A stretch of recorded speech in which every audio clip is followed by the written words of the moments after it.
નમસ્કાર દર્શક મિત્રો, આપ જોઈ રહ્યા છો લીલિયા ટાઈમ્સ ન્યૂઝ ચેનલ। આગામી દિવસોમાં ગુજરાત સહિત સૌરાષ્ટ્ર કચ્છમાં ભારે વરસાદની આગાહી છે, ત્યારે એના અનુક્રમે અમરેલી જિલ્લામાં પણ વરસાદી સિસ્ટમ એક્ટિવ થઈ છે। ત્યારે અમરેલી જિલ્લાના અમરેલી તાલુકાના દેવભૂમિ દેવળિયામાં સતત મેઘરાજા એક કાતરે વરસી રહ્યા છે। ત્યારે આ મેઘરાજાની કૃપાથી આ વિસ્તારના ખેડૂતો અને લોકો ખુશખુશાલ છે। અત્રે ઉલ્લેખનીય છે કે આ વિસ્તારમાં વન્ય પ્રાણીઓનો પણ વસાટ છે। ત્યારે અસહ્ય ગરમી અને ઉકળાટ વચ્ચે તેમને પણ રાહત મળી છે અને તેમને પણ પાણીની સમસ્યા દૂર થઈ ગઈ હોય તેવું પ્રાથમિક તબક્કે જાણવા મળ્યું છે।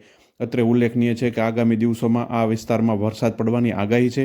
ત્યારે ખેડૂતો ઈશ્વર પાસે પ્રાર્થના કરી રહ્યા છે કે આ વિસ્તારમાં મેઘરાજા મન મૂકી અને વરસે।